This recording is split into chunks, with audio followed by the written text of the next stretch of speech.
kugusa vazi la Kristo kupitia mfumo wa maisha. Namshukuru Mungu kwa kuwa sijawahi kuja mahali hapa na wala sifahamu kwamba msemo wenu wa mwaka huu unasema mwaka wangu wa kumiliki, lakini ninashuhudiwa ya kwamba ujumbe huu umekuja kulifanya neno hili lisiwe tu ukiri. Naelewa watumishi wa Mungu, yaani wewe kuweko mahali hapa katika uchache huu ni bahati kubwa sana, ni neema ya Mungu. Yaani ni Mungu amekusudia wewe. Halafu sasa uzuri Mungu anapofanya kazi, yaani Mungu anafanya na watu wachache. Maandiko yanasema ya kwamba Yesu anasema, nadhani ni Mathayo 16, anasema njia iendayo uzimani ni nyembamba na njia iendayo potevuni ni pana, lakini anasema katika ile njia iendayo uzimani waionao ni wachache. Kwa hiyo ninachokuambia ni kwamba watakaonufaika na njia kwenda uzimani ni wachache. Sasa ni uamuzi ni wako, kwa kuangalia ule mfano wa Gideon alivyoenda kupigana vita, alikuwa na wanajeshi 32,000, lakini mchujo uliofanyika akabaki na wanajeshi 300.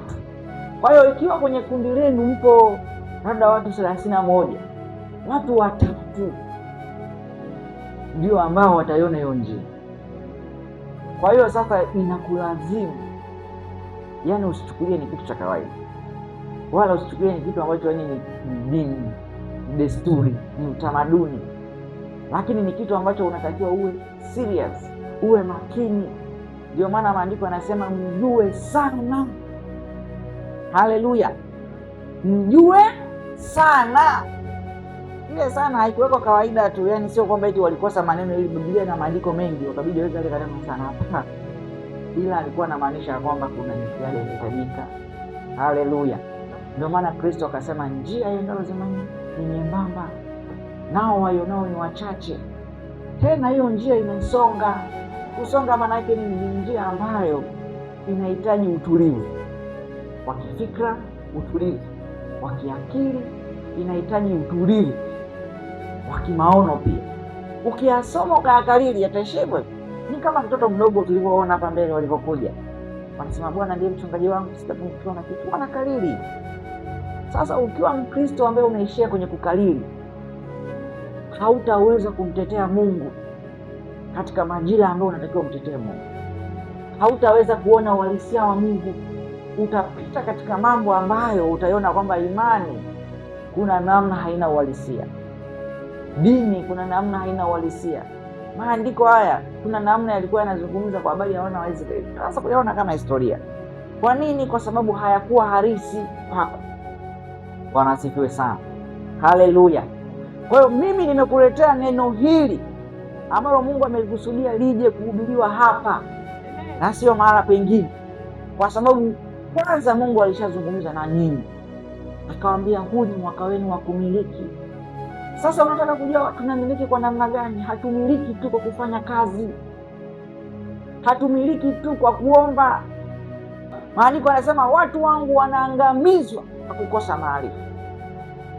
Ukienda duniani watakufundisha jinsi ya kumiliki, watakwambia uwe na nidhamu ya fedha, watakwambia ujitume, usilale sana, fanya kazi. Ila kuna watu wanafanya kazi kwa bidii, kuna watu wanateseka, kuna watu wanafanya kazi ngumu, lakini hawaoni matokeo. Kwa nini? Walisikia walichoambiwa, lakini hawakupata uhalisia. Bwana asifiwe sana. Kwa nini watu wanafanya kazi na matokeo hawayaoni? Kwa nini watu wanaamka asubuhi, anafungua duka mapema, lakini matokeo hayaoni? Kwa sababu kuna siri inafichwa, kuna siri hawakuambii, kuna mambo ya muhimu ambayo hawayasemi mbele za watu. Wataandika kitabu, watakwambia jinsi ya kuwa tajiri, watakufundisha pale mambo tu ya kawaida ambayo hayatakuonesha matokeo. Kwa utakuta mtu anajituma, anafanya nini, lakini mwisho wa siku haone matokeo. Alafu baada ya hapo sasa anaenda kuuliza, jamani, wewe mwenzangu, unaona umefanikiwa, siri ya utajiri wako ni nini? Kwa sababu haya yote nayajua, kama ni kuamka mapema jitahidi. Siri ni nini? Kwa hiyo shetani akakutana na Yesu. Alipokutana na Yesu shetani katika Mathayo sura ya 4 pale, akiwa anamjaribu, akamwambia, kama ukinisujudia mimi nitakupa mali zote za ulimwengu huu, dhahabu na fedha na vitu vyote. Haleluya! Kwa hiyo shetani anatufundisha kitu, anatufundisha siri ya kwamba ili ufanikiwe, ndugu yangu, sio kwa sababu ya jitihada, sio kwa sababu ya elimu ya darasani, sio kwa sababu ya 1 2 3, ila kuna siri ya kufanikiwa. Haleluya! Na hiyo siri shetani anatufundisha kwamba ni ibada. Kwa hiyo uchaguzi unao. Ukitaka kufanikiwa kupitia Mungu, unachagua ibada. Ukitaka kufanikiwa kupitia shetani, unachagua ibada. Hakuna neutral ground. Hakuna mtu aliyefanikiwa kwa sababu ya jitihada zake, kwa sababu ya ubinadamu wake. Ndio maana maandiko yanasema utamkumbuka Bwana Mungu wako kukupa nguvu ya kupata utajiri. Haleluya! Kwa hiyo kwa lugha nyingine tunarudi kwenye ile maana ya kwamba ili ufanikiwe, ili uishi maisha ya kumiliki, lazima uzingatie siri ya ibada. Hiyo ndio siri kuu ya kufanikiwa. Haya mambo mengine yote utayafahamu, utayajua, lakini kuna watu wana elimu, kuna watu wamesoma, lakini hawana mafanikio. Kuna watu wamefahamu vitu vingi kichwani mwao, ukikaa nao akianza kuelezea kwa habari ya biashara, utaanza kujiuliza, huyu mtu haya maarifa yote anayo, mbona anaishi hivi? Mbona yupo hivi? Kwa nini? Siri haiko katika maneno unayoyasikia, siri ipo katika ibada. Sasa lazima ujue ibada ni nini, ili tu usiishie kuja kanisani. Maana watu wanaokuja kanisani ndio wanaofanya kanisa linatukanwa, kwa kuwa wanakuja kanisani, lakini matokeo ambayo tulitarajia kuyaona hatuyaoni. Tulitarajia kwamba wawe wamiliki, wawe wafalme, lakini maandiko, maana pengine Suleiman anasema, ninashangaa katika dunia hii, jambo linalonishangaza sana ni kwamba anasema wafalme au wakuu wanaishi kama watumwa, wanatembea kwa miguu wafalme, alafu watumwa wanatembea kwa farasi. Yaani ni kitu ambacho kinamshangaza sana Suleiman. Kwa hiyo ukiwa sisi ni wana wa Mungu, makuhani na wafalme, watu wa miliki ya Mungu, haleluya, tunaishi kama watumwa, manake kuna siri hatujaijua. Kwa hiyo leo nimekuletea siri hiyo ili uweze kujifunza, na hatimaye mwisho wa siku tuone sasa umefikia katika uhalisia. Ninatamani kufikia hatua ya kufanya neno la Mungu leo halisi kwenye maisha yako. Ni rahisi sana na itakusaidia mno. Ukifikia hatua neno la Mungu linakuwa halisi kwenye maisha yako, sio ukiri. Achana na ukiri. Yaani hutaki kutuambia sisi Bwana ndiye mchungaji wako, ila tunatakiwa tuone, macho yetu yaone ya kwamba Bwana ndiye mchungaji wako, hutapungukiwa na kitu. Lakini ukikiri tu, hakuna atakaye kuelewa. Sasa kuna utaratibu, kuna maarifa ya kufikia hali hiyo. Bwana asifiwe. Siku moja Yesu alikutana na mwanamke mmoja Msamaria kisimani, wakapiga stori pale 1 2 3. Baadaye yule mwanamke akawa na ushuhuda kwa jamii yake. Maandiko anasema, hiyo ni katika Yohana sura ya 4. Maandiko anasema akatoka yule mama akaenda mjini, akawaelezea mambo ambayo Yesu aliyatenda kwao. Alipowaelezea yale mambo, wale watu wakaamini, wakasema yule mtu ni nabii. Wakakusanyana kile kijiji, wakasema jamani, tunamwomba huyu Yesu aje. Wakamwita Yesu, wakakaa na Yesu siku 2. Walipokaa na Yesu siku 2, wale jamaa wakabadilisha mtazamo. Walipobadilisha mtazamo, wakasema ya kwamba sasa tunaamini, sio kwa sababu ya maneno yako wewe mama, ila kwa sababu tumemuona wenyewe na tumemsikia wenyewe. Bwana asifiwe sana. Maandiko anasema watu wengi katika ule mji wakaamini kwa sababu ya Kristo, walimsikia Yesu wenyewe. Sasa mtu ambaye atamwamini Yesu Kristo kwa sababu alisikia Injili kwa mchungaji, kwa mwinjilisti, akaishia hapo, ni rahisi sana kurudi nyuma na ni rahisi sana kutokuamini ipasavyo. Lakini yule ambaye atamwamini Yesu Kristo kwa kumsikia yeye mwenyewe kwa kumsikia, ni vigumu sana kumrudisha nyuma. Yaani ninamfananisha na Ayubu. Kama Ayubu angekuwa ameamini kwa sababu aliwasikia wale rafiki zake, maana walikuwa ni watumishi, na ukisoma historia yake wale watumishi wale watu watatu wale wanne walivyokaa na Ayubu, walikaa naye katika dhiki mara ya kwanza, siku ya kwanza, siku ya pili, usiku na mchana wako naye. Sasa kama alikuwa ameamini kwa sababu yao, maandiko yanasema alifikia hatua wale watu wakamwambia, ndugu, sisi imani tunaijua kwa hali tunayoiona unayoipitia, ndugu, hapa umemkosea Mungu, hapa hapana, mkufuru tu Mungu. Haleluya! Ndivyo itakavyokuwa ukiamini kwa sababu umesikia kwa fulani, si kwa sababu yule fulani ataiacha imani na wewe unapitia magumu, utasema hapana, kama yule tu aliacha wokovu, na mimi hapana, wokovu hauna maana. Kama mchungaji amekimbia kanisa, shuhuda nyingi za kukueleza kuhusiana na wachungaji ambao makanisa yalifungwa. Mtumishi mmoja alienda Geita, akafika sehemu hiyo akafanya ushuhudiaji, akaanzisha kanisa. Alianzisha kanisa, katika kushuhudia kwake mtaani, watu waliokuwa na washuhudia wakaanza kumwambia, baba, kweli sisi tuko tayari kuamini, tusaliwe. Baadaye shetani akapata kampenyo, akaingiza roho ya uzinzi kanisani. Mchungaji, mzee wa kanisa na mama mchungaji, kanisa likafa. Yule mchungaji akakimbia, kwa wale washirika wakatawanyika, kanisa lilikuwa limeisha. Na mwingine tena ana ugomvi na mke wake, vitu vikauzwa, vyombo vikauzwa, kanisa likafungwa, mabati yakauzwa, kuisha habari. Sasa ikiwa utaamini kwa sababu uliambiwa na fulani, kuna majira utapita, utaiacha imani kirahisi sana, kwa sababu uliamini ya kwamba huyu ameniambia neno hili sahihi. Lakini njia ya wewe kuamini kiuhalisia na kwa ushuhuda ulio imani ni wewe kumsikia Mungu mwenyewe. Kwa hiyo hapa tunaona katika Mambo ya Nyakati wa kwanza sura ya 12 mstari wa 32. Naandika hapo, Mambo ya Nyakati wa kwanza sura ya 12 mstari wa 32. Anasema, na wana wa Isakari, watu wenye akili za kujua nyakati, kuyajua ya wapasayo Israeli wayatende. Vichwa vyao walikuwa watu 200 na ndugu zao wote walikuwa chini ya amri yao. Haleluya! Naona habari za watu, maandiko yanasema walikuwa ni watu wenye akili kujua nyakati na mambo yanayowapasa kuwatenda. Wanasifiwe sana. Chini hapo anasema kwamba ndugu zao wote walikuwa chini ya amri yao. Naelewa watumishi wa Mungu.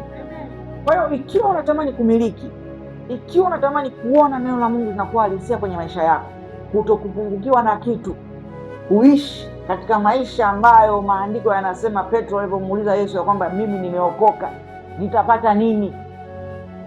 Yesu akamwambia, utapata mara 100 duniani na uzima wa milele.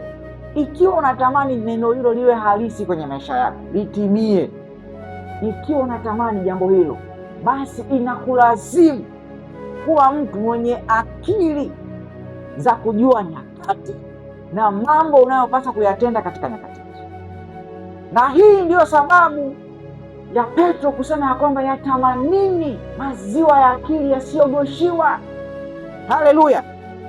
Ukikosa akili ya kujua nyakati na mambo unayotakiwa kuyatenda, ni rahisi sana kwa wewe kushindwa kupita katika njia hiyo nyembamba, kushindwa kupita katika njia ambayo imesonga, kwa sababu mahali ambapo pana msongamano mkubwa, mahali ambapo kuna maporomoko, mahali ambapo kuna mlima, inalazimu mtu mwenye akili, mwenye ufumbuzi wa kujua kwamba hapa ninapopita sio.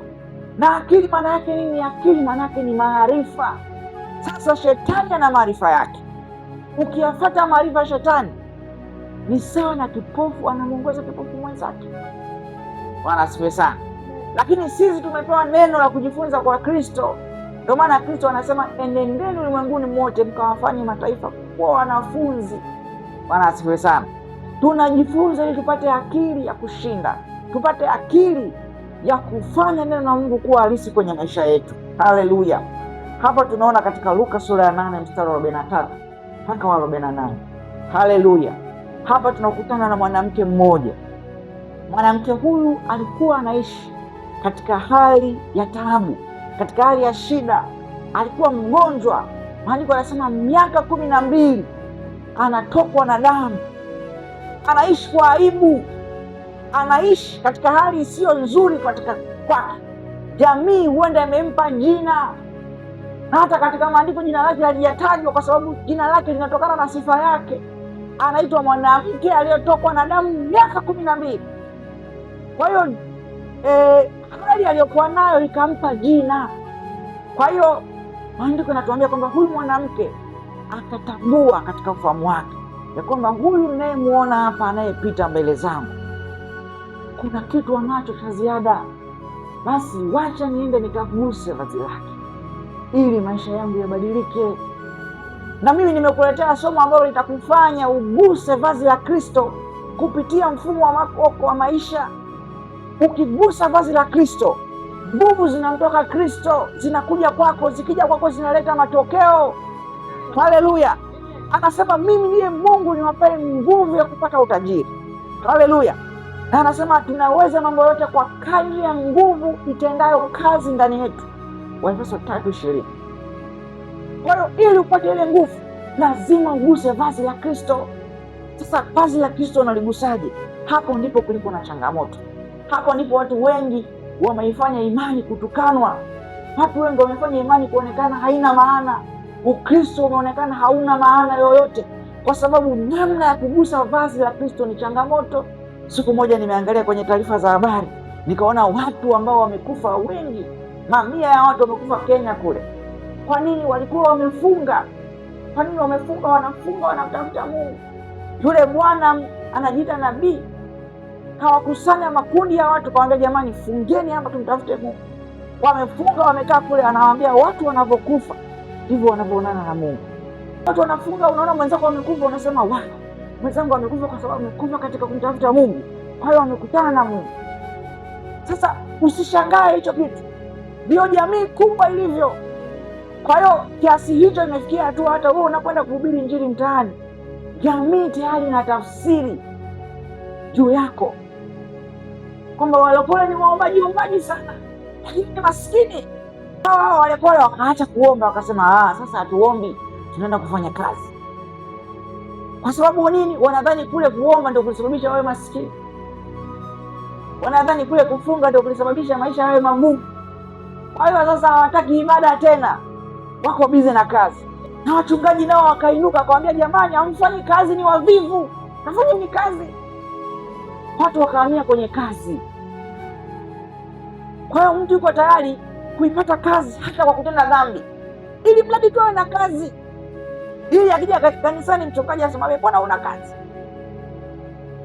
Kwa hiyo anapata kazi kwa rushwa, anapata kazi kwa zinaa, anapata kazi kwa wizi, lengo tu apate kazi. Lakini leo tunataka tuangalie namna ya kuligusa vazi la Kristo kwa kupitia mfumo wa maisha yetu. Kwa hiyo kwa kumwangalia huyu mwanamke na hatua alizozifuata, hivyo tumetamani na sisi tuweze kupata nafasi ya kugusa vazi la Kristo. Haleluya! Sasa mtazamo wa watu wengi juu ya kumtafuta Mungu au kugusa vazi la Kristo, wengi wanatazama kama huyu bwana. Angalia katika Luka sura ya 18 mstari wa 9 hadi wa 14. Haleluya! Tunakuta mtu mmoja, watu wawili wameenda kusali hekaluni. Wale watu walipoenda kusali hekaluni, maandiko yanasema wakafika kusali, mmoja akaanza kuelezea mfumo wa maisha yake. Usichukulie tu kama yalikuwa ni maombi, ila tunaangalia mfumo wa maisha yake. Na mimi nataka hasa nimwangalie huyu bwana. Haleluya! Kwa Luka sura ya 18 mstari wa 9 hadi 14 unakuta hiyo habari. Yesu Kristo anatoa mfano, anasema watu wawili walikwenda kusali. Walipokwenda kusali, mtu mmoja ambaye ni mtu wa kanisani, huyu mtu alikuwa anafunga mara 2 kwa wiki. Ni mtu ambaye alikuwa anatoa zaka. Kwa hiyo ni mtu ambaye alikuwa anashika sheria, anaifahamu dini vizuri. Maandiko anasema huyu mtu akaenda mbele za Mungu akamwambia, mimi sio kama wale, sio kama huyu ambaye huyu alikuwa ni mtoza ushuru, alikuwa ni mtu ambaye hana sifa stahili. Kwa kumwangalia yule mtu unapata uhalisia ya maisha tulionayo. Je, ni kweli huyu mtu alikuwa hana sifa za kujibiwa maombi yake? Kwa sababu kwanza anatuonesha jinsi ambao wanamtafuta Mungu. Na ndivyo tunavyofanya. Tunaamini ya kwamba kumtafuta Mungu ni kufunga, kuomba. Tunaamini ya kwamba Mungu ahusike na maisha yetu, tutoe zaka, tutoe sadaka. Ndiyo imani yetu na ndiyo mambo tunayoyafanya. Haleluya! Kwa hiyo tukiona mambo hayaendi, tunasema huenda hatuombi. Tukiona mambo hayaendi, tunasema huenda tutoe sadaka. Lakini je, Yesu amebadilika kiasi gani? Anamuona mtu ambaye anaomba, anafunga, anatoa zaka, mwaminifu, halafu anasema sio huyu aliyepata kibali mbele za Mungu. Haleluya! Alivyoomba vile, huenda hata asingeomba, kwa sababu maombi hayawi katika maneno. Maombi yanafanywa na maisha yako. Maombi yanafanywa na moyo wako, kilichoko ndani yako ndicho kinachoomba mbele za Mungu. Kabla hujaje hapa kanisani ukapiga magoti ukaomba, maisha yako tayari yaishaanza kuomba. Haleluya! Ndio maana Kristo anasema mimi Bwana, nanyi mkiwa katika kunena, mimi Bwana nitajibu. Maana yake nini? Kabla hujaenda kuzungumza na Mungu, kabla hujaanza kuongea, Mungu alishasikia. Bwana asifiwe sana. Sasa je, tunaomba sana, tunalia sana, hatuoni matokeo? Sababu ni nini? Haleluya! Kwa Yesu anatuambia kwamba huyu bwana ambaye alikuwa na sifa stahiki za kuonekana anamtafuta Mungu vizuri, za kuonekana ni mcha Mungu, za kuonekana anapenda kanisa, za kuonekana anamtafuta Mungu, mara 2 kwa juma anafunga huyu mtu. Kristo anasema huyu mtu hajapata kibali mbele za Mungu. Nikaona hili jambo sio la kukaa kimya. Bwana asifiwe sana. Lazima tutafute maana halisi ya hichi kitu. Kwa nini? Kwa hiyo Yesu akaja na jibu katika Mathayo sasa, sura ya 23 mstari wa 23. Haleluya! Bwana asifiwe. Maneno hayo mengi ninawatajia, mnaona siwasomee watumishi wa Mungu. Msijisikie vibaya, sije mkasema sisomi neno. Hapana. Ila ukisoma maneno utagundua ninachokwambia ndicho kilivyo. Haleluya! Bwana asifiwe. Kwa sababu tu ya muda. Haleluya! Bwana asifiwe. Salimia jina lake, mwambie unamwelewa mtumishi wa Mungu anataka aanze somo. Mathayo 23 mstari wa 23. Mathayo sura ya 23 mstari wa maandiko anasema hivi: ole wenu waandishi na Mafarisayo wanafiki, kwa kuwa mnalipa zaka za mnanaa na bizari na njiwa, lakini mmeacha mambo makuu ya sheria, yaani adili, rehema na imani. Hayo imewapasa kuyafanya, wala yale mengine msiyaache. Kwa hiyo Kristo anakuja na siri mpya. Tumguse Mungu kupitia adili. Tuguse vazi la Kristo kupitia adili. Unapoguza vazi la Kristo, kama ni hali ya umaskini inaondoka, kama ni magonjwa yanaondoka, kama ni uzima wa milele unapata. Bwana asifiwe. Haleluya. Na nitakuonyesha jinsi ambavyo maisha yako nje ya jengo la kanisa yanavyogusa sehemu zote ninazozitaja: uponyaji wa uchumi wako, uponyaji wa afya yako, na uponyaji wa roho yako, yani kupata uzima wa milele. Kwa hiyo adili ni jambo la msingi kwenye maisha ya mwanadamu, hasa muamini. Adili ni jambo la msingi sana. Adili maana yake nini? Adili ni hali endelevu. Adili ni hali endelevu katika kutenda mema. Kwa hiyo hali endelevu katika kutenda mema ndio njia ambayo tunataka tuione, ili kupitia hiyo tuweze kugusa vazi la Kristo. Tukiwa na matarajio gani? Kwamba tunapoguza vazi la Kristo, basi hapo ndipo tutakutana na Mungu juu ya afya zetu, juu ya uchumi wetu, na zaidi sana tusiukose uzima milele. Haleluya! Tunafahamu wazi ya kwamba maandiko yanasema kwamba itamsaidia nini mtu akipata ulimwengu wote, akipata mali zote, akiwa na afya nzuri, akiwa na mali, akiwa sio maskini, akiwa tajiri, halafu mwisho wa siku akaukosa uzima milele? Itakuwa haina maana. Bwana asifiwe sana. Haleluya. Kwa hiyo lazima tujue hicho kitu, ya kwamba mfumo wetu nje ya jengo la kanisa umekusudia, haleluya, kutupatia mara 100 duniani, haleluya, na zaidi kupata uzima wa milele. Hilo ndio kusudio kuu la Mungu kwenye maisha yetu. Bwana asifiwe sana. Haleluya. Kwa hiyo hapa nitakuletea mambo kadhaa kama 6 hivi ambayo mfumo wetu wa maisha nje ya jengo la kanisa unaweza kutuletea, au adili. Haleluya, Bwana asifiwe sana. Ukizingatia haya mambo matatu, adili, rehema na imani, ukiikosa mbingu, ujue Yesu hakufa. Hilo nina uhakika. Haleluya. Unasema mdogo hata mwingine hajawahi kwenda. Hiyo nina uhakika, watumishi wa Mungu. Ukizingatia haya mambo matatu ambayo Kristo ameyataja, na afadhali ameyataja Kristo, ndio amesema Paulo, ungesema alikuwa anawaambia Wayahudi. Haleluya. Anasema mambo makuu ya sheria. Bwana asifiwe. Na maandiko anasema sisi sasa hivi tuna sheria wa roho wa uzima. Sio kasema hatuko tena chini ya sheria, tumebadilisha tu aina ya sheria. Haleluya. Tuko chini ya sheria ya roho wa uzima. Jambo la kwanza, adili.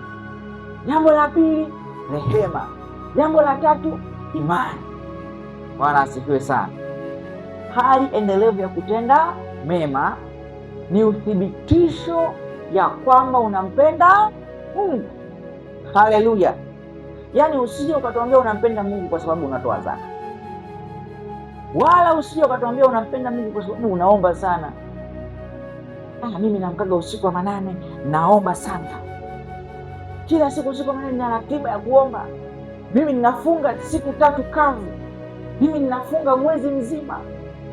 Haleluya. Haithibitishi ya kwamba unampenda Mungu. Wala sio mimi niliyesema, watumishi wa Mungu, maandiko yako. Kinachothibitisha ya kwamba unampenda Mungu ni hali endelevu katika kutenda mema. Bwana asifiwe sana.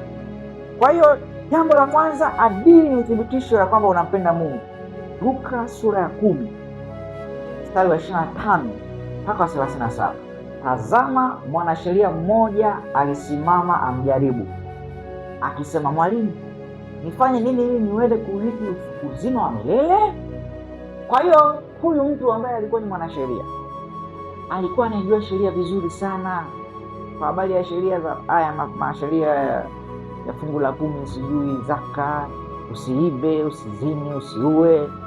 Alikuwa anajua vizuri sana, na hakuishia tu kujua, alikuwa ndo anawafundisha watu. Sasa maandiko anasema kwamba huyu mwalimu akaenda kumuuliza Yesu kwa kumjaribu. Akamwambia, Mwalimu, nifanye nini ili niweze kupata uzima wa milele? Rahisi tu.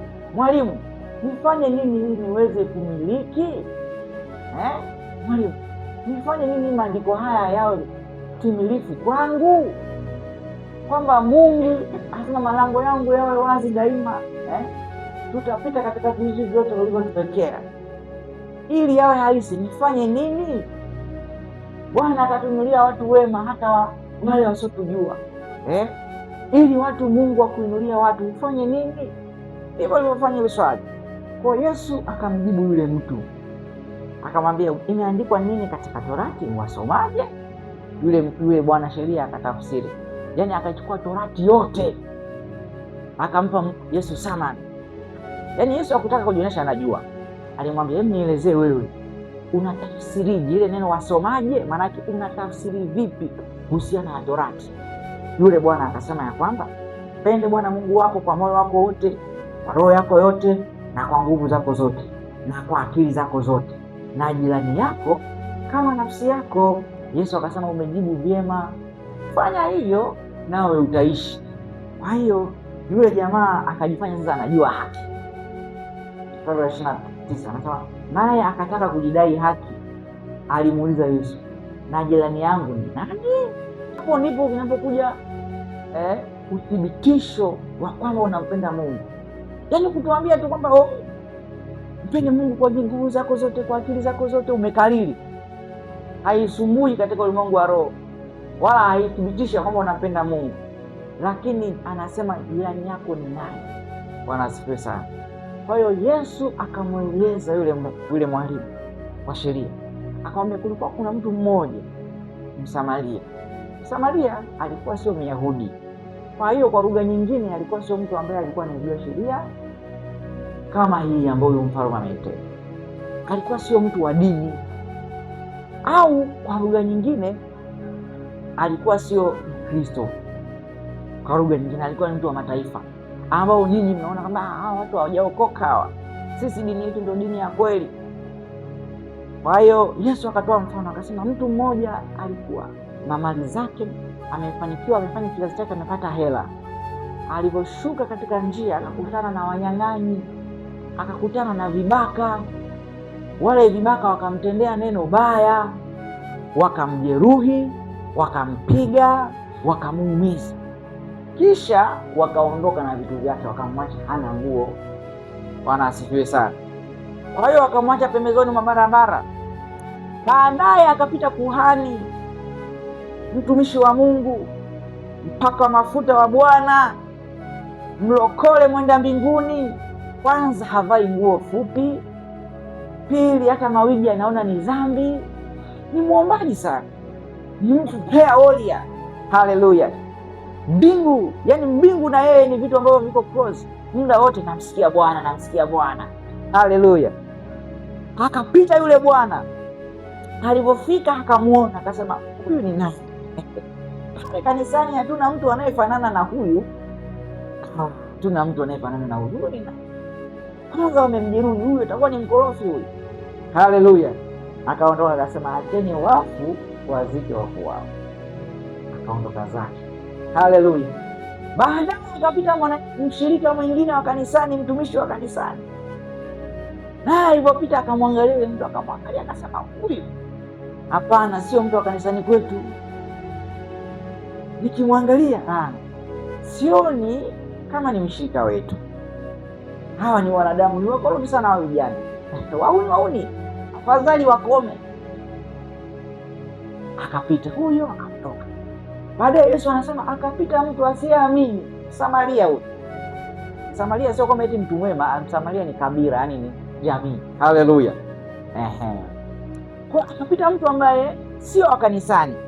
Yule bwana alipofika akamwona huyu, akasema huyu ni mwanadamu kama mimi. Haleluya. Bwana asifiwe sana. Na huyu mtu ili mpaka ametokea ni Mungu ameamua. Halafu huyu mtu jinsi alivyo, mbona anafanana na Mungu? Bwana asifiwe sana. Haleluya. Maana maandiko mengine Daudi anasema, anamuuliza Mungu, anasema, Mungu, mwanadamu ni nani hata umwangalie? Bwana asifiwe sana. Haleluya. Kama Bwana Kristo aliona akasema, hapana, yani kuwa sawa na Mungu sio kitu kwangu. Wacha niende kwa wale ambao wanamtukana Mungu, wanawatukana watumishi wake, lakini nataka niende kwa wao. Haleluya. Mara pengine watu makuhani wakamwona Yesu Kristo amekaa na walevi na watenda dhambi, akasema, wewe mbona unakaa na watenda dhambi? Bwana asifiwe sana. Yesu akasema wenye walioshiba hawahitaji chakula, anasema wenye afya hawahitaji tabibu. Haleluya. Bwana asifiwe sana. Kwa hiyo yule jamaa alipofika akasema, hii ndio fursa, nimekutana na wazima wengi, watu wazima hawahitaji tabibu. Haleluya. Akasema huyu mgonjwa aliyejeruhika, aliyeumizwa, akamchukua yule bwana, akampeleka katika nyumba nzuri, akamtafutia na madaktari, akalipia na gharama. Bwana asifiwe sana. Baadaye akarudi kwa yule mtu, akamwambia, ndugu, jirani yako ni nani? Yule mwanasheria akasema, ni yule ambaye alimchukua yule mtu akampeleka kutibiwa. Bwana asifiwe sana. Haleluya. Akasema, nawe katende vivyo hivyo. Kwa hiyo ili upate kuurithi uzima wa milele, na ili tutafsiri ya kwamba unampenda Mungu, maana Kristo anasema amri ya kwanza, mpende Bwana Mungu wako. Haleluya. Amri ya pili anasema mpende jirani yako. Halafu anasema hizi zote zinafuatana, zinaendana, zina mahusiano. Haleluya. Huwezi kusema unampenda Mungu usiyemuona ikiwa jirani yako unamchukia. Sasa jirani sio uliyekaa naye hapa. Ndio watumishi wa Mungu. Jirani sio mchungaji. Nina uhakika ukimkuta mchungaji amepata majeraha barabarani, ameumia, anahitaji msaada, wewe utakuwa wa kwanza kumsaidia. Bwana asifiwe. Ni uongo watumishi wa Mungu? Si ni kweli? Umkuta rafiki yako unayemfahamu kapata ajali ya bodaboda, watu wameondoka, wanapita, hakuna aliyesimama kumwangalia.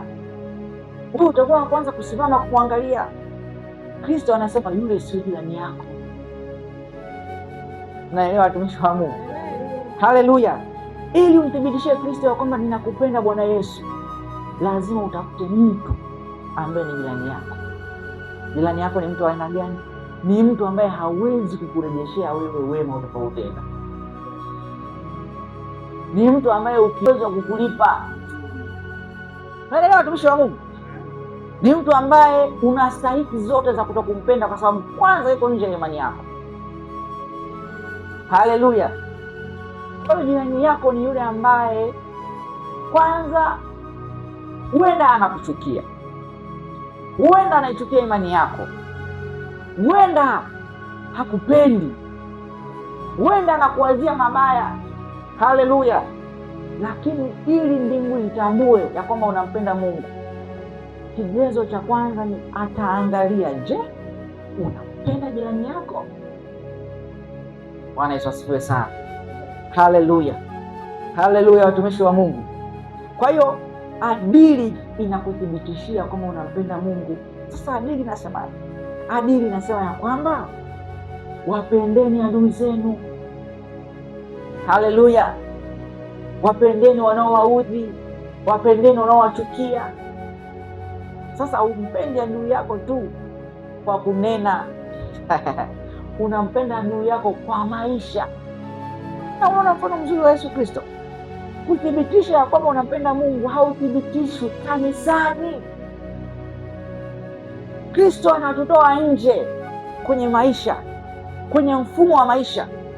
Sio tukiwa kanisani, tuko kwenye mambo yetu, kwenye shughuli zetu, kwenye mahangaiko yetu, kule Kristo anakuja kuangalia huyu ananipenda. Hakutoa mfano kwamba yule ambaye kanisani anafagia kanisa, yule ambaye kanisani anapanga viti. Haleluya! Hakutoa mfano huo. Sisemi kwamba hiyo vitu ni vibaya. Hata Kristo alisema hayo mengine pia msiache kutoa zaka, msiache kufunga. Wanasifi sana. Lakini kuna mambo ya msingi. Ili sadaka yako izungumze vyema mbele za Mungu, lazima kwanza Mungu akuone kule nje kwamba huyu mtu ananipenda. Bwana asifiwe. Kaishi hapo. Kristo akatoa mfano mwingine tena, mtumishi wa Mungu akasema, ikiwa una sadaka yako nzuri umeiandaa, unasema leo ninakwenda kumshukuru Mungu, amenitendea mambo makubwa sana na sadaka yangu, ukaja nayo kanisani, umependeza. Kwa nje tukikuangalia hatuoni ya kwamba wewe ni mdhambi kabisa. Haleluya! Ukifika na sadaka yako hapa mbele na unataka kuitoa ili ile sadaka ipate kibali mbele za Mungu, toka nje ya jengo la kanisa. Kule nje kuna mtu ambaye umekwazana naye, kuna mtu ambaye huna amani naye, kuna mtu ambaye ujisikii furaha naye, una kitu ndani yako juu ya mtu fulani. Nenda ukapatana naye kwanza. Nenda ukamwambia, ndugu, umeniumiza sana, lakini hiyo hainisaidii kitu, nimekusamehe. Bwana asifiwe. Hapa mbele nitakuonyesha namna ya kusamehe ilivyo. Usije ukamsamehe mtu hapo ukamwambia, ndugu, nimekusamehe, alafu mbele kanaka sasa ile yangu nilipe. Ukisamehe maana yake umelipa wewe. Hicho alichofanya Yesu. Yesu alipokuja msalabani, akateswa kwa ajili yetu, akafa, akasema nimewasamehe. Kwa hiyo tukapokea msamaha. Hakuishia tu kutusamehe, alitulipia deni.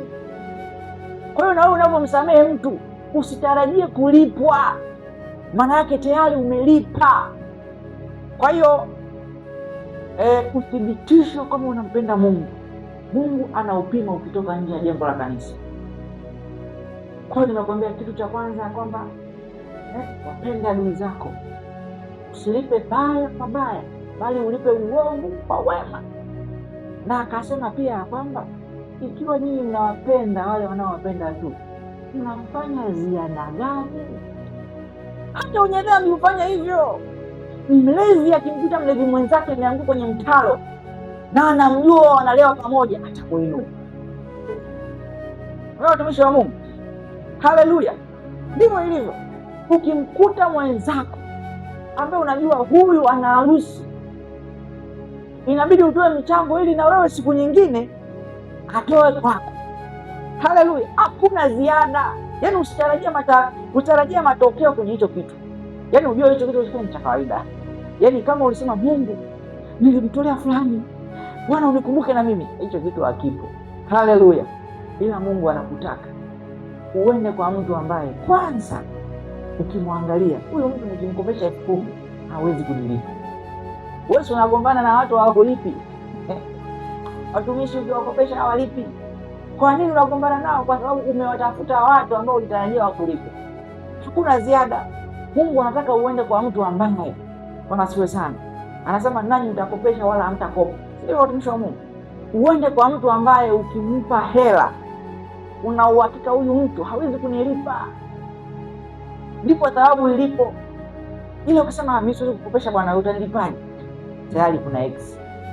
Ila anatarajia kwamba unampa mtu hata kama utakwambia kukopesha, lakini unajua hata asiponilipa haitaniharibia moyo wangu.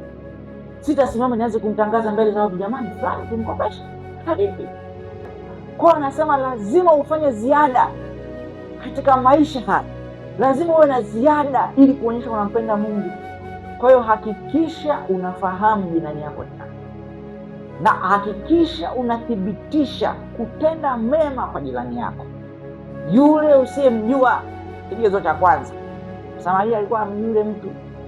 Kwa kigezo cha kwanza cha kumpenda jirani yako kama roho yako au kama nafsi yako, kwanza usiyemjua. Hilo ni jambo la kwanza. Jambo la pili, yule asiye na sifa stahiki, yaani yule ambaye watu wamemkataa, yule ambaye jamii imesema huyu hafai, ndio huyo unapaswa kuwa wa kwanza kuonyesha upendo. Yule ambaye jamii imesema huyu ndugu yangu ni mdhambi sana, hata msikae karibu naye, wewe ndio unatakiwa uwe wa kwanza kumgusa huyo mtu. Kwa hiyo tunaona jambo la kwanza kwenye kutafuta mwaka wa kumiliki katika maisha yetu, katika kufahamu maisha ya kuwa na adili. Jambo la kwanza, adili na kuthibitisha kwamba unampenda Mungu. Anasema nawapenda wale wanipendao na wale wanitafuta kwa bidii wataniona. Kwa hiyo ukitaka Mungu akupende pia, na unampendaje? Sio kwa kukimbilia kuja ibadani hapa, sio kwa kukimbilia kufagia, sio kwa kutoa sadaka, sio kwa kufunga. Upendo unathibitishwa kwa wewe kumpenda jirani yako. Na jirani yako ni nani? Nje ya jengo la kanisa. Jirani yako ni nani? Nje ya jengo la kanisa. Yule ambaye anahitaji msaada wako na hawezi kukulipa, hawezi kukurudishia wema. Unatoa sio kwa sababu unahitaji siku nyingine akukumbuke. Hapana. Andiko anasema hivi, amhurumiaye maskini anamkopesha Mungu. Sasa nisikilize, ili umkopeshe Mungu lazima yule ambaye unamhurumia awe hana uwezo wa kukulipa, ili Mungu aingilie kati lile jambo. Maana maandiko sehemu nyingine yanasema kwamba wale watu wanavyotenda, watu wa mataifa, ukitenda jambo kwa mtu ambaye atakurudishia, maana yake tayari umeshapata thawabu yako, yaani tayari umeshalipwa. Lakini ukitenda kwa mtu ambaye hawezi kukulipa, umemkopesha Mungu. Haleluya, Bwana Yesu asifiwe. Hilo ni jambo la kwanza. Haleluya. Adili ni mlango wa kukomesha vita, au kwa lugha nyingine ni silaha ya kutafuta amani. Kwa lugha nyingine, ikiwa una vita isivyoisha, una mambo yasiyokoma, kumbuka katika Ibrania sura ya 12 sura ya 14 andiko anasema tafuteni kwa bidii kuwa na amani na watu wote. Bwana asifiwe sana. Sasa bidii hii haitafuti kwa maneno. Najua shida kubwa ambayo watu wengi imetukuta ndani ya kanisa, jamii kubwa inaamini sana katika maneno. Ndio maana wengi wanazingatia sana kukiri maneno, kukariri maneno. Huu ndio mstari nitakaotembea nao mwaka huu. Hawajui, ila wanafahamu huu ndio mstari nitakaotembea nao mwaka huu. Hili ndio neno langu la kusimamia ninapoenda kwenye interview. Kwa hiyo usiishie tu kukariri. Anasema tafuteni kwa bidii, tafuta, search. Haleluya. Kutafuta maana yake unapapasa, unatazama huku, unaangalia huku. Kwa hiyo maana yake haishi tu kwenye kutamka maneno. Sasa amani haitafuti kwa maneno tu. Umeokoka, wazazi wako wamegombana nao, haleluya, huwezi kuwakonvinsi wazazi kwa maneno tu. Yule ambaye umeugomvi naye, yule ambaye una uadui naye, jirani yako ambaye hamuelewani, mnagombana kwa sababu ya kiwanja, hauwezi kusuluhisha kwa maneno. Maneno yameshindikana. Kenda mahakamani utagundua mahakamani pale ni maneno tu. Lakini angalia, watu wanatoka mahakamani wanauana. Vikesi viko vingi hata vya kwenye ndoa, wanaenda mahakamani wanaongea, lakini mwisho wa siku hakuna solution. Solution haiko kwenye maneno. Kwa hiyo adili ni msingi katika kutafuta amani, ni msingi katika kumaliza vita. Bwana Yesu asifiwe sana. Watu waliochagua adili, maisha yao na vita walizokuwa navyo viliisha.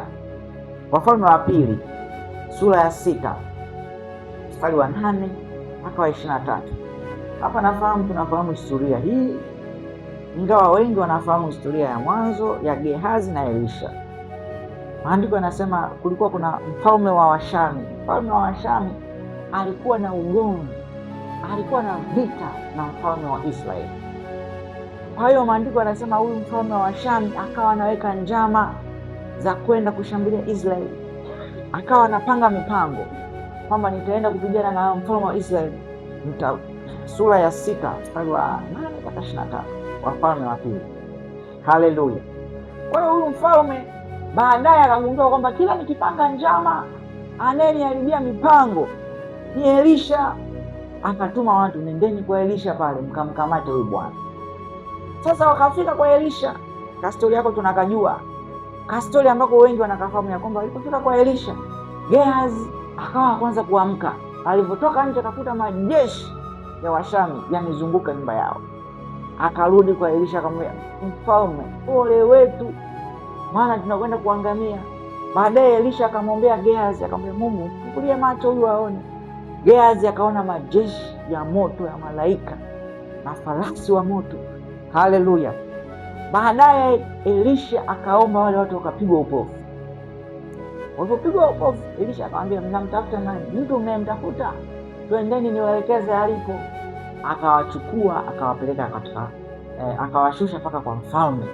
Kwa hiyo wale maadui wakapelekwa kwa adui. Haleluya. Kwa hiyo nisikilize vizuri, Mungu anaweza kukuletea adui yako. Mungu anaweza kukuletea mchawi ambaye ndio anayekuloga.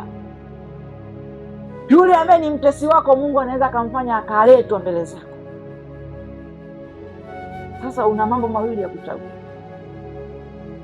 Je, utamtendea mema au mabaya?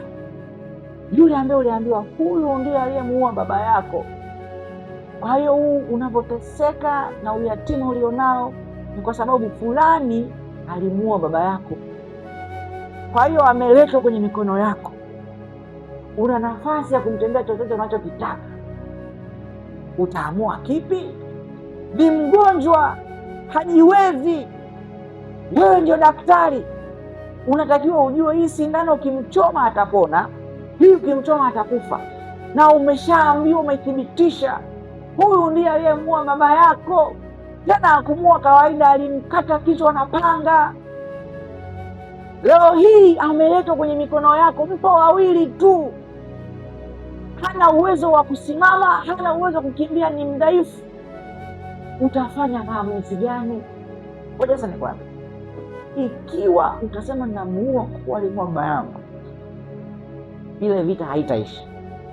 Miaka nenda rudi, haitaishi. Wale watumishi wa Mungu, ngoja nikuonyeshe hii story nzuri. Takusomea tu mstari wa 23. Uone hapa jinsi unavyoweza kumaliza vita. Haleluya. Maandiko yanasema hivi, kwanza mstari wa 23. Basi akawaandalia chakula tele, nao walipokwisha kula na kunywa akawaacha, wakaenda zao kwa bwana wao. Na vikosi vya Shamu, hapo kama unapigia mstari sasa, hapo ndio kupigia mstari.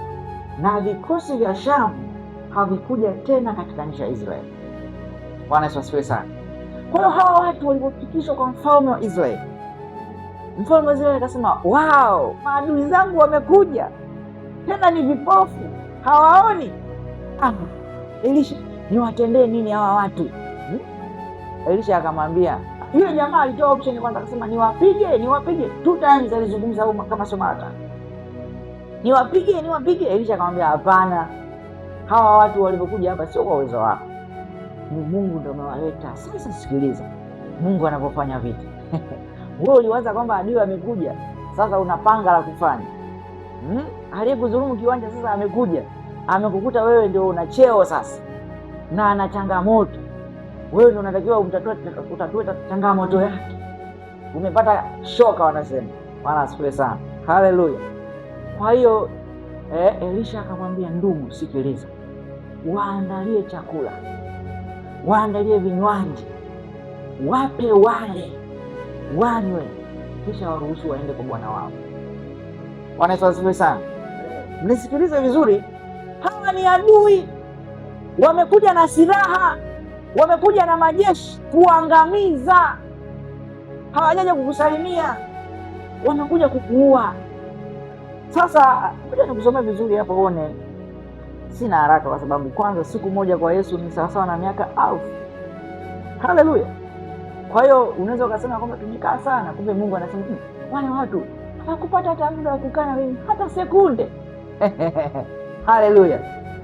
Lazima tukae kwa Mungu tujifunze, kwa sababu ina manufaa zaidi. Anasema mstari wa 22 yule 23 anasema, basi akawaandalia chakula tele. 22 anasema, weka chakula na maji mbele yao, wapate kula na kunywa na kwenda kwa bwana wao. Huyu jamaa alinifurahisha sana. Yaani haiishii tu kwamba adui yako amekuja mikononi mwako basi umpikie vimchicha, sijui vikaroti. Anasema akawaandalia chakula tele. Yaani ni kama alivyofanya yule bwana kwa mwana mpotevu. Maana yake ni kwamba alipika chakula kizuri kingi. Wale wasaze, sina huyu adui yangu huyu, mimi rafiki yangu akija ndio nitapikia mtori. Siku hiyo adui yako amejichanganya, anasema nakuja kukutembelea bwana. Sema huyu naye simpendaji, ila tu kwa kuwa anakuja basi. Kwa hiyo sasa umeingia jikoni ndugu yangu. Na kwanza leo sana huyu ananikwaza sana. Siku anakuja rafiki yako mchungaji, wow. Ndugu, ngoja nikwambie, chakula ni kitu hatari sana. Yaani katika vitu hatari ni chakula. Ibrahimu aligundua kwamba hichi chakula sio cha kawaida, akapata mtoto kwa sababu ya chakula. Yakobo aligundua, akasema huyu ana njaa, akapata chakula, akapata nafasi ya uzaliwa wa kwanza. Kwa chakula kinabadilisha vitu vingi sana. Kwa hiyo akasema ya kwamba akawaandalia chakula tele. Kile chakula kikabadilisha historia ya taifa la Israeli na maisha. Tumesoma wote hapo, anasema hakukutokea tena vita. Je, walienda kuzungumza? Hawakwenda kuzungumza. Yule mfalme wa Shamu ambaye alisema anapanga kila njama kwenda kumuua mfalme wa Israeli, wale watu waliporudi kwa mfalme wakasema, bwana, sisi tulikuwa mateka, tulikuwa ni wafu tulio hai, lakini yule bwana alitutendea nini? Alitutendea 1, 2, 3. Alitupa chakula kizuri, akatupa na maji, yaani kama na nauli, alitupa na nauli, tumerudi. Paulo akasema, ndugu, wale watu wasiguswe tena. Kuna sisi kwenye maisha yetu, ikiwa una vita, ikiwa una uadui na watu, ukiwa kuna watu unaona hamuelewani vizuri, aidha ni wazazi wako au ni wachungaji wako au ni watumishi wako, yaani mazingira yote yale, hakikisha unazingatia kuwa na maisha yenye adili. Watendee mema. Siku moja mimi nilipita kwenye changamoto, tukawa hatuelewani na baba mkwe. Na hapa mnaona ninawahadisia tu, tunawapa habari za kwenye Biblia. Haleluya. Yaani ningeweza kuelezea shuhuda za duniani za miaka ni nyingi. Ila sasa ili angalau uamini inabidi tutumie tu Biblia, watumishi wa Mungu. Bwana asifiwe sana. Nikasoma kwenye maandiko. Sasa mimi na baba mkwe hatuelewani. Na kitu tunachotujua ni kwamba haiwezekani maisha yetu yote yawe hivi. It is impossible. Hallelujah. Yaani haiwezekani uzaliwe, yaani ukae miaka 20 mpaka miaka 20 naisha bado tu mwelewani. Hapana. Sema hapa nasoma nini, nikakuta stori moja ya Esau na Yakobo. Bwana asifiwe sana. Yaani ukilishi neno la Mungu ni raha, msisome tu mkalili. Esau na Yakobo waligombana kwa sababu ya uzao wa kwanza, wakatawanyika. Baada ya muda Yakobo akasema hapana, mimi ni mboni ya Bwana, mimi ni jicho la Mungu, mimi ni wakili wa Kristo. Na anasema hivi, heri wapatanishi, maana hao wataitwa wana wa Mungu. Sasa mpatanishi ni mtu gani? Ni peacemaker, mtengeneza amani. Ndio maana maandiko yanasema ya kwamba wewe mtu akikukosea usisubiri aje kuombe msamaha, tangaza msamaha, usikubali jua lizame na uchungu. Kwa hiyo Yakobo akatafuta zawadi nzuri za kutosha, alafu akaagiza kwa Esau. Bwana asifiwe sana. Esau alipopokea akajiuliza, vimetoka kwa nani hivi vitu? Akasema hivi vimetoka kwa ndugu yako Yakobo. Kwa Yakobo alipokutana na Esau, Esau akamkumbatia, wakawa marafiki. Esau akasema, haya yote umeyapataje? Bwana ninashangaa, ninaona una mafarasi mengi, una watu wengi, una mali nyingi. Yakobo akasema, ni kwa neema ya Mungu ambayo Mungu amempa mtumwa wake. Ugomvi ukaisha. Haleluya. Nikasema formula ndio hiyo tu. Siwezi kuishia tu kulisoma. Nikaenda Kariakoo, nikatafuta mashati mazuri, nikanunua, nikafunga kwenye mzigo. Haleluya. Nikamtumia ndugu yangu mmoja shemeji, nikamwambia ndugu, chukua huo mzigo. Nikamtumia hela, nunua na sukari, nunua na chumvi, nunua vitu ndano, peleka. Halafu nikasema sipigi simu, maana Yakobo hakupiga simu kuuliza umepata. Haleluya. Bwana Yesu asifiwe sana. Kwa hiyo nikakaa kimya. Siku niliyopiga simu tunaongea, hakukuwa na maana yoyote iliyozungumzia mambo yaliyopita. Yaani ilikuwa ni kicheko, yaani hakuna kukumbushana kwamba ilikuwaje. Nikasema nikajua ataulizia kwamba jamani, yale yalotokea si ndio yale? Hapana. Lakini hakuwaza. Kwa nini? Vita iliisha. Bwana asifiwe sana. Lakini ningesema nichague maneno, maana yake nini? Nikianza kujitetea, ningesema baba, hapana, hiyo ilitafsiriwa tofauti, sio hivyo. Kwa hiyo fahamu hicho kitu ya kwamba vita vinakomeshwa kwa maisha yenye adili. Haleluya. Jambo la tatu, adili ni lango la kuthibitisha kupata uzima. Bwana asifiwe sana. Haleluya. Kwa mfumo wa maisha yako nje ya jengo la kanisa ni hakikisho la wewe kupata uzima wa milele. Haleluya. Narudia tena, kumbuka tunazungumza kwa kumrejea yule Bwana ambaye sisi tunaamini alikuwa ni mcha Mungu. Kwanza kwa sababu alikuwa anafunga, maana yake alikuwa anaomba, alikuwa anatoa zaka. Lakini tunarejea, kwa nini hakugusa vazi la Kristo? Kwa nini hakupata kibali kwa Mungu? Mwelewe msingi wa mafundisho nayofundisha. Kumbuka, narudia tena, kumbuka haya ninayokufundisha yanarejewa na ile story ya kwamba yule mtu alienda mbele za Mungu, hakupata kibali mbele za Mungu, maana yake hakugusa vazi la Kristo. Bwana asifiwe sana.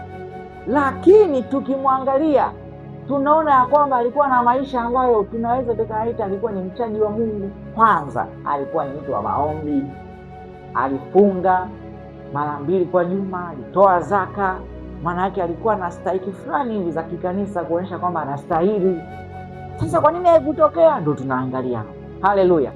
Kwa hiyo tukasema ya kwamba tunataka tuliguse vazi la Kristo kupitia mfumo wetu wa maisha. Na huo mfumo wa maisha ni nini? Ni nje ya jengo la kanisa. Haleluya. Tukasoma kwenye Mathayo, tukagundua ya kwamba Yesu alikuja kutoa siri. Akasema ya kwamba jamani, mmeacha mambo ya msingi. Haya mengine mnayafanya sawa, lakini kuna mambo ya msingi ambayo mmeyaacha. Akataja mambo 3. Jambo la kwanza akasema ni adili. Nikasema adili ni nini? Adili ni hali endelevu ya kutenda mema, ndio tafsiri yake. Kwa hiyo nikakuelezea kwamba adili inakuthibitishia kwamba unampenda Mungu. Haleluya. Nikasema unampenda Mungu kiaje? Nje ya jengo la kanisa. Ukitoka nje ya jengo la kanisa, huko ndiko kuna majirani wako. watu usiowajua wanaokuwazia mabaya, wanaosema hawa walokole wanatupigia kelele, hawa walokole wanajiona sana, hawa walokole wanakwaza. Haleluya! Hawa ndo majirani yako. Bwana asifiwe. Kwa hiyo nikatoka hapo nikakueleza sasa kwamba adili ndiyo itafanya vita ulivyo navyo na watu wanaokuzunguka na jamii inayokuzunguka na mambo unayoona hayaendi iishe. Bwana asifiwe sana. Nimeweza kuelezea sana haya mambo. Kuna watu ambao walikuwa wanafanya kazi, wanashangaa bosi hawana kibali kwa bosi, bosi anawatukana, bosi anakasirika kila siku. Watu wanaenda kwa bosi wanamsema vibaya, wanamweleza vibaya, kama ndugu yangu huyu mtu unampendelea sana, lakini 1 2 3. Bwana asifiwe sana. Lakini yule mtu akagombea kwamba mimi siwezi kujieleza sana kwa bosi, nitakachokifanya nitafanya nitaishi maisha. Haleluya. Akipata kisafari ameenda sehemu, bosi naenda kuwatembelea ndugu zangu kijijini, akirudi anarudi na kimizigo cha vitunguu, anarudi na vinyanya. Akifika bosi, nilikwenda kule, nashukuru Mungu nikiwa wako salama, nikupatia kizawadi kidogo hicho hapa. Haleluya. Bosi ana hela kuliko mfanyakazi. Naelewa watumishi wa Mungu. Usije ukaacha kutenda mema kwa kusema ya kwamba bila huyu hahitaji msaada. Naelewa watumishi wa Mungu. Mimi nimeenda kuhubiri Tanga Christmas na Pasaka. Haleluya. Tuka kule tumefanya utumishi wa Mungu, ile kanisa lilikuwa linahitaji kusapotiwa. Tumesapoti karibu takriban milioni 4 kasoro. Haleluya. Haleluya. Yaani unaona vyombo vya kanisani, mixer, keyboard, speaker, mic, floor ya chini, viti, vyote tumenunua. Haleluya. Lakini mwisho wa siku wale watu walinifurahisha sana. Hawakusema ya kwamba huyu mtu ana hela. Haleluya watumishi wa Mungu. Wakajikusanya na wao wakachanga, wakanunua kitambaa cha suti. Haleluya. Wakatoa zawadi. Ndivyo ilivyo. Yaani kama wewe unasema kwamba mimi siwezi kutoa kwa bosi wangu au kwa mtu fulani, watumishi wa Mungu, haleluya, kwa sababu anaonekana iko hivi na hivi na hivi, unajiondolea baraka. Haleluya. Ni uhalisia. Hata Mungu ni hivyo, hatumpi Mungu kwa sababu hana.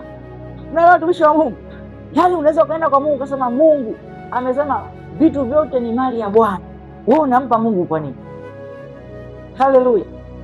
Kwa hiyo usiache kumpa mtu. Kuna vitu unafunga mlango, unajizuia. Lakini yule mtu anasema ya kwamba akienda kwa bosi wake anampelekea vizawadi.